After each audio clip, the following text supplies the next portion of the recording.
bersama saya, Hani Hairunisa, dengan NIM 18622013552. Oke teman-teman, di video kali ini Hani akan membahas signaling theory atau teori sinyal. Apakah teman-teman sudah tahu apa sih teori signaling itu? Oke teman-teman, disimak video Hani sampai habis.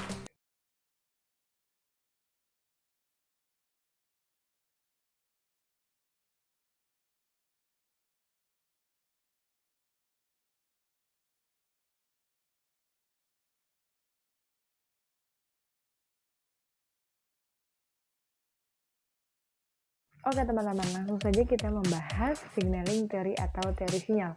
Jadi teori sinyal ini pertama kali dikemukakan oleh Michael Spence pada tahun 1973 yang menyatakan dengan memberikan sinyal, pemilik informasi berusaha memberikan informasi yang dapat dimanfaatkan oleh pihak penerima informasi. Nah, menurut Hartono pada tahun 2010, informasi yang dipublikasikan sebagai suatu pengumuman akan memberikan sinyal bagi investor dalam pengambilan keputusan investasi. Nah, informasi ini merupakan unsur yang penting bagi investor dan pelaku bisnis.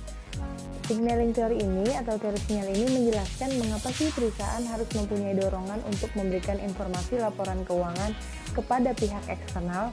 Dorongan perusahaan untuk memberikan informasi karena terdapat asimetri informasi antara perusahaan dan pihak luar, karena perusahaan mengetahui lebih banyak mengenai perusahaan dan prospek yang akan mendatang daripada pihak luar, misalkan investor atau kreditor. Nah, salah satu untuk mengurangi informasi asimetri ini adalah dengan memberikan sinyal kepada pihak luar. Salah satunya berupa informasi keuangan yang dapat dipercaya yang akan mengurangi ketidakpastian prospek perusahaan yang akan datang. Kayak gitu ya teman-teman, sedikit tentang signaling theory. Oke teman-teman, kita lanjut ya. Menurut Branham dan Houston pada tahun 2001, isyarat dan sinyal adalah suatu tindakan yang diambil manajemen perusahaan yang memberikan petunjuk bagi investor tentang bagaimana manajemen memandang prospek perusahaan. Nah, selanjutnya, perusahaan dengan prospek yang menguntungkan akan mencoba menghindari penjualan saham dan mengusahakan modal baru dengan cara-cara lain, seperti menggunakan utang. Sedangkan perusahaan dengan prospek yang kurang menguntungkan akan cenderung menjual sahamnya. Teori sinyal ini juga menjelaskan mengapa manajer suatu entitas mempunyai insentif secara sukarela melaporkan informasi-informasi kepada pasar modal walaupun tidak ada ketentuan yang mengharuskan. Kayak gitu teman-teman. Kita lanjut. Untuk teori sinyal ini mengemukakan tentang pentingnya informasi yang dikeluarkan oleh perusahaan terhadap keputusan investasi. Informasi ini merupakan unsur yang penting bagi investor dan pelaku bisnis, karena informasi menyajikan keterangan catatan dan gambaran masa lalu, saat ini maupun masa yang akan mendatang, bagi perusahaan dan pasar modal.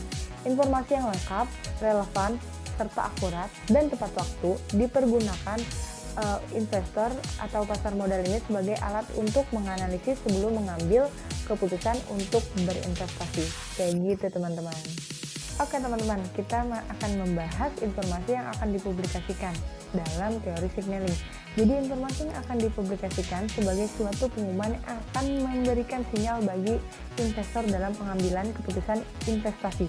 Jika pengumuman tersebut mengandung nilai positif, maka diharapkan para pasar akan bereaksi pada waktu pengumuman diterima oleh pelaku pasar.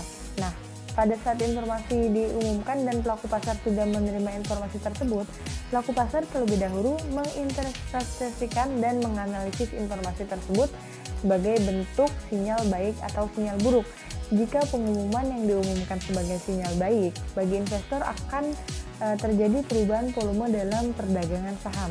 Nah, salah satu jenis informasi yang dikeluarkan oleh perusahaan yang dapat menjadi sinyal bagi pihak di luar perusahaan, terutama bagi pihak investor, adalah laporan tahunan.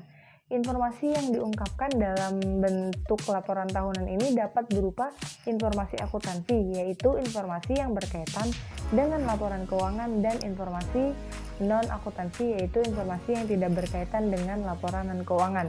Nah, laporan tahunan ini hendaknya memuat informasi yang relevan dan mengungkapkan informasi yang dianggap penting dan diketahui oleh laporan oleh pengguna laporan baik internal maupun eksternal, pihak dalam ataupun pihak luar.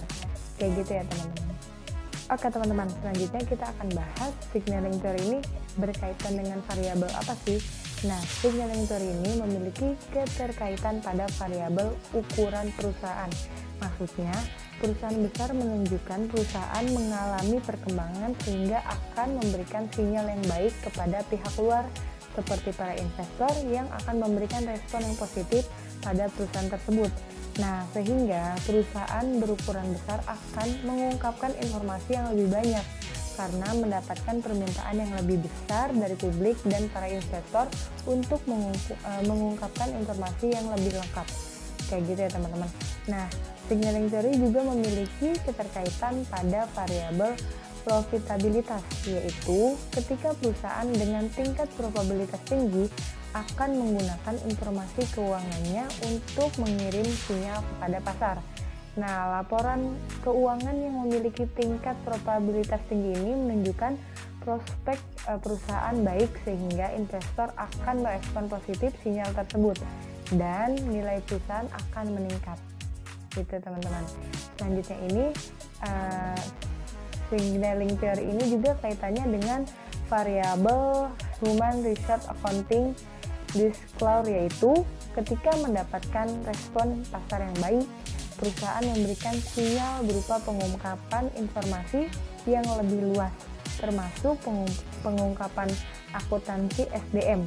Nah, pengungkapan tersebut akan memberikan informasi yang lebih detail dengan pihak luar sehingga para investor akan semakin yakin dengan dana yang dikelola oleh sumber daya yang berkompeten di perusahaan tersebut.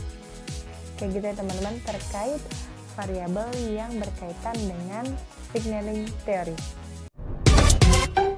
Oke teman-teman, cukup sekian video kali ini terkait signaling theory. Semoga apa yang Hani sudah jelaskan bermanfaat untuk teman-teman semua. Hani mohon maaf apabila ada kata-kata yang salah. Akhirul kalam. Wassalamualaikum warahmatullahi wabarakatuh. Sampai bertemu di video Hani selanjutnya.